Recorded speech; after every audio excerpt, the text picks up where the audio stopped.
2000 Olympians Morgan and Paul Hamm and eventual national champion Shawn Townsend proved the American team is no longer a one-man show.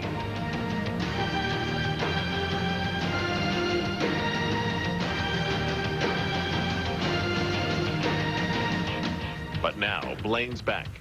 Back to prove at age 28. He still has what it takes to lead the U.S. team, to win a 6th national championship. Back to show that he still belongs at the head of the class.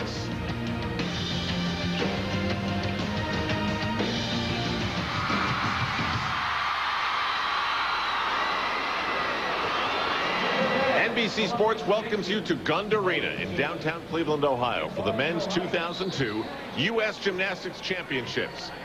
It is here that in 5 of the last 6 years, Blaine Wilson has made a name for himself as the top American gymnast. Period. End of story. No one even close. But now, coming off of surgery for a shoulder injury, Blaine Wilson is being challenged. He's being challenged by some Olympic teammates, Morgan and Paul Hamm.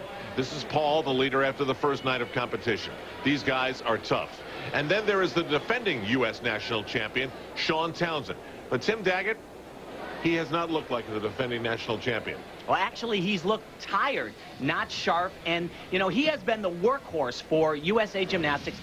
World champion on the parallel bars. They have sent him all over the world. His coach, Kevin Majika, told me he's just a little bit tired and really needs a bit of a break. This guy was having the most amazing meet at the last World Championships. It was high bar. He could have been world champion in the all-around. And he had mistakes like this that took it all away from him. Meanwhile, Elfie Schlegel, Blaine Wilson on the first night of competition did not look like Blaine Wilson. Has he come back too fast? Well, actually, to make things even more difficult for Blaine, he tweaked his knee in the warm-ups prior to the competition, so that has made the road a little bit more difficult. And actually, he's been out of competition for a complete year, but he says he's ahead of schedule and quite happy to be competing here. Yeah, you know, he missed in night 1, but I have to tell you, it was remarkable. I was amazed, along with a lot of other people, at how good Blaine Wilson actually looked. He did make mistakes, but he looked better in every way to me. But one thing, Tim, he showed us how he is the national champion. He showed us how he is able to fight through pain and injury and still be competitive. Well, it's amazing. You know, he had a hurt knee prior to this point, and he goes out and does probably the most difficult dismount on floor being done by anybody in the world. He's pushing the envelope. He is not, he's not content to just hang in there. He's trying to be better than everyone. Meanwhile, Paul and Morgan Hamm from Waukesha, Wisconsin, have come here and shown once again that they deserve to be on the U.S. Olympic team. Paul Hamm especially, even with that step, has taken the lead by almost a point. And with 6 rotations in this second night of competition, that is a substantial lead in these 2002 USA Gymnastics Championships. So we look at the standings now, and Paul Hamm's lead over Blaine Wilson and Shawn Townsend and Guard Young are as follows: 9/10 of a point, 1.9 points, 2.5 points. We'll start things off with Blaine Wilson. He's on the pommel horse, and if you want to see a test of a surgically repaired shoulder, this is it. And this is the event that actually bothers Blaine's shoulder most, which is a little ironic. Usually rings is where it hurts. He says horse. It's just constantly pushing down on the pommels. His shoulder grinds a little bit. And Tim, that on top of it being one of the most challenging events for Blaine, he scored a mere 8.7 after the first night of competition. If I had to handicap things, I would say that this is Blaine's biggest challenge, the pommel horse, and he starts in a very unconventional way, gets his scissor requirement all done right off the bat. This is where he had some problems in night 1. A little bit of leg form.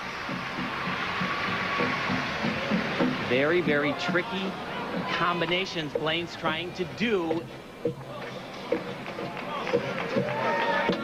Well, this is a good routine, but he actually added a couple of circles in between elements that'll cost him a little bit in the start value. But while he comes back from surgery, you can still tell he has the flair and finish of a national champion, as does Shawn Townsend. But the big question is, What's wearing Sean down? Is it the weight of being the defending national champion? Is it the weight of too much work, too many repetitions? Well, it's also the weight of the high bar.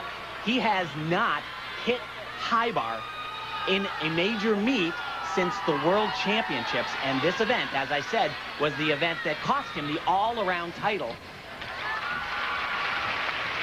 He's got to do two things. He's got to catch the bar, and then he's got to land on his feet.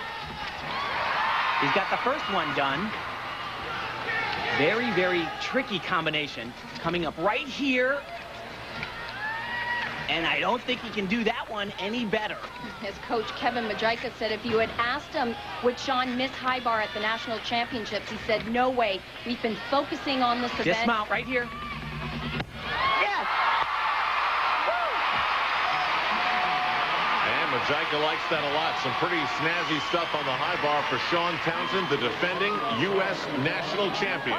That helps in so many ways for this guy. Like I said, he has been in a major rut on high bar. Yeah, Kevin's relieved because he knew that Sean needed that event. He needed to hit a high bar routine in order to move on. Finally, hit a high bar routine. Yes, Sean, you finally did hit a high bar routine, and this competition needed it to prevent Paul Hamm from running away with things. As I said, two things he had to do. This is a major one. There's the bar. Just grab onto it, and the dismount in combination. Super difficult 3 times around. No time to make adjustments because he does a hard element right before it. And finally, start to finish. And Sean Townsend receives a 9.5, which these days in gymnastics feels like a 9.9 with the way the sport is scored right now. Blaine Wilson's pommel horse scored 9.2. Why so low? Well, like I said, he lost a little bit of connection throughout that exercise, and it really is his toughest event. 5 to go. I stayed on, baby. He's got a better 5, too. That's right. 5 to go. Paul Hamm has the lead in the 2002 USA Gymnastics Championships. He's up next. Paul Hamm has the lead in the USA Gymnastics Championships. Making the Olympics was a first goal. Now, this is a second goal. I definitely feel like this is my time, and I deserve to be at the top because I've been working really hard these last couple of years, and in 2000, I was 3rd place at the U.S. Championships and was injured in the next year. And finally this year I was healthy, and I feel like I deserve to be at the top, and this is a large competition, national championships, and it feels great to be leading against some of the best guys. And leading he is. In a weird year in gymnastics, I mean, it's all about the Olympics after all, and this is a World Championships year, but it's not a normal World Championships year, is it? No, it's an individual World Championships, and there is no team competition, and also no all-around competition. But the thing that Paul is so good at, look at his body, his extension. All of the details are a lot of attention to the details. Nice look, nice line. Yeah, he's been compared to many of the great Russian athletes who have such wonderful technique. And like that scissor right there, just a little bit of extra flair. Beautiful dismount here. Very nice, great. Fantastic exercise, big time. And you know, Paul is realistic in where he stands right now in the competition. Even though he's leading Blaine, his comment after night 1 is, hey, it's only halftime, anything can happen. I don't think anybody's going to catch up on him after this routine. Now we'll see what I was talking about with details. This is just a simple requirement, but he does it better than just about everybody else. Kind of shows a nice pause, hesitation. Nice lift of the legs. Beautiful work. So Paul Hamm struts his stuff with a 9.7. That is a huge score in these USA Gymnastics Championships in a sport